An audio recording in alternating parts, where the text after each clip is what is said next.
La paracha de Shemot que nous lisons ce Shabbat, Moshe Rabbeinu, Moshe notre Moïse, notre maître, reçoit près du buisson ardent la mission de Dieu de délivrer, de faire sortir le peuple d'Israël d'Égypte. Et à cet instant, il s'exclame en disant à Dieu, mais qui suis-je pour aller parler au Pharaon et pour faire sortir le peuple d'Israël d'Égypte? Rachi fait remarquer qu'il y a ici deux arguments. Premier argument, quel poids ai-je pour aller parler à des rois? Deuxième argument, même si j'avais tout le poids nécessaire, mais quel est le mérite du peuple d'Israël pour bénéficier du miracle et de sortir d'Égypte? Cet deuxième argument de Moshe Rabbeinu n'est pas sans poser problème. Tout d'abord, la phrase est « Qui suis-je pour ?» Alors autant on comprend « Qui suis-je pour ?» aller parler à Pharaon, je n'ai pas de dignité, je n'ai pas de pouvoir, je n'ai pas d'autorité. Mais qu'est-ce que ça veut dire? Qui suis-je pour que les enfants, pour laisser sortir un peuple qui n'a pas de mérite? Quel rapport entre l'absence de mérite du peuple d'Israël et la personnalité de Moshe Rabbeinu? Deuxième question, comment admettre que Moshe Rabbeinu, dont nous savons tout l'amour et l'abnégation dont il faisait preuve vis-à-vis du peuple d'Israël, juste auparavant, on a vu qu'il avait risqué sa vie pour sauver un Hébreu des griffes d'un Égyptien qui le maltraitait. Et à cause de ça, il avait dû s'exiler, il avait dû quitter l'Égypte pour aller à Midian. Comment admettre que Moshe Rabbeinu, avec tout son amour pour le peuple d'Israël, alors que Dieu se déclare prêt à délivrer Israël d'Égypte, Moshe met des bâtons dans les roues et se met à argumenter en disant que c'est pas juste, que Israël ne mérite pas, n'a pas de mérite pour bénéficier du miracle. Comment imaginer une chose pareille? On peut aussi rajouter une troisième question plus générale. C'est lorsqu'on voit l'ensemble du passage, on sait que d'après ce très long entretien qu'il y a eu entre Moïse et le Saint béni soit-il, à la toute fin, Moïse va avancer un dernier refus, un dernier argument en disant « Envoie celui que tu as l'habitude d'envoyer ». Et Rachi explique qu'il fait allusion à son frère Aaron, qui était son frère aîné, qui était prophète avant lui, et Moïse ne voulait surtout pas le supplanter.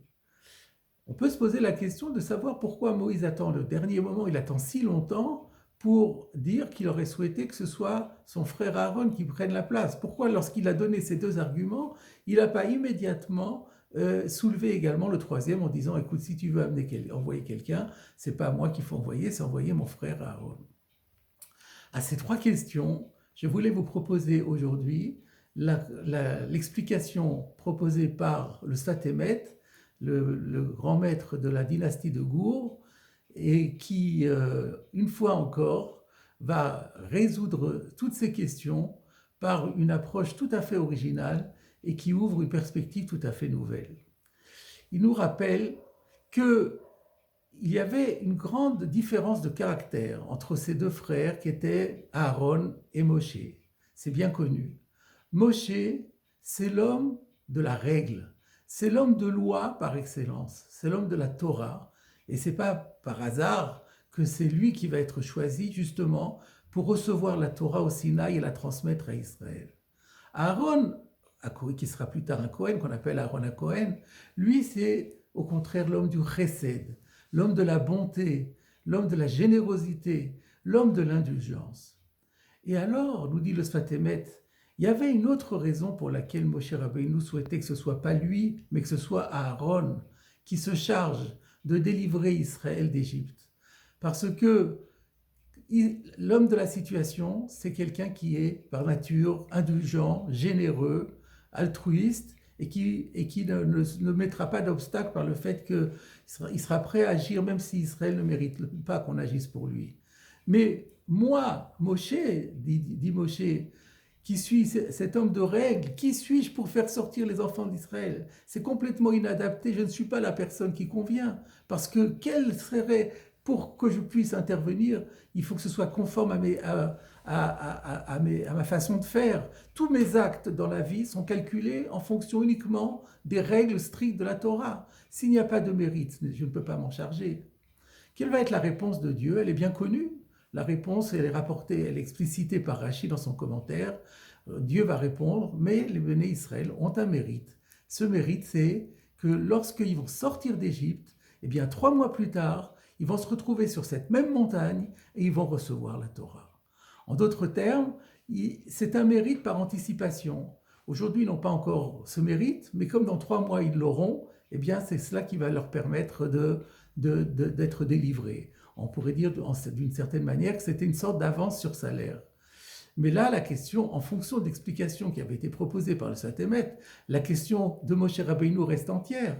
Oui, mais ce n'est pas conforme à la règle de droit de donner un salaire par anticipation.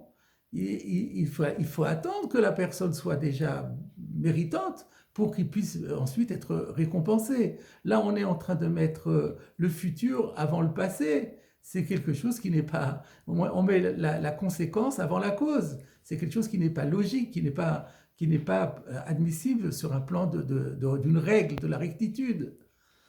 Alors, le Saint-Émet nous répond à cette question en disant « Oui, mais Israël va se comporter de la même façon. Lorsqu'il va recevoir la Torah, c'est bien connu, Israël va être loué d'avoir réagi en disant « Naaseh venishma ». Nous sommes prêts à accomplir tous les commandements de la Torah sans avoir à les connaître. Nous engageons d'emblée, nous ne savons pas de quoi il s'agit, nous acceptons de le faire. Là aussi, ils mettent la conséquence avant la cause. Ils mettent le futur avant le passé, la charrue avant les bœufs. Et donc, puisqu'ils étaient capables de faire cela, ils méritaient aussi que Dieu se comporte avec eux de la même façon, en vertu de l'adage talmudique bien connu qui est « Mida keneged Mida ». Dieu calque son comportement vis-à-vis d'une personne exactement sur le comportement de cette même personne. Et donc, puisqu'Israël dit Naaseh venishma, Dieu peut leur faire crédit de cette récompense par anticipation. Mais là, la question va se reposer à nouveau. Parce que encore, ce Naaseh venishma, au moment de la sortie d'Égypte, n'a pas encore eu lieu. Donc, à nouveau, on est en train de faire bénéficier quelqu'un de quelque chose qui n'a toujours pas mérité. Donc, la question reste entière. Et voilà la touche finale que le Sfatémet va apporter à son explication et qui va nous surprendre. Il nous dit que cette capacité de mettre le futur avant le passé, de confondre en quelque sorte le temps, le passé, le présent et le futur, qui est le propre de Dieu, eh bien Israël, par son affinité pour le divin, par ce qu'on pourrait appeler une sorte d'atavisme, il a en lui aussi cette notion, cette capacité de mettre le futur avant le passé. Et plus profondément, c'est la Torah tout entière qui fait partie de son patrimoine génétique. La Torah, c'est comme des gènes. Alors, ces gènes, parfois, ont du mal à s'exprimer. C'est-à-dire qu'en potentialité, la Torah est à l'intérieur de nous, mais on n'arrive pas, dans certains moments de la vie, à la faire sortir, la réaliser. Mais le potentiel est là.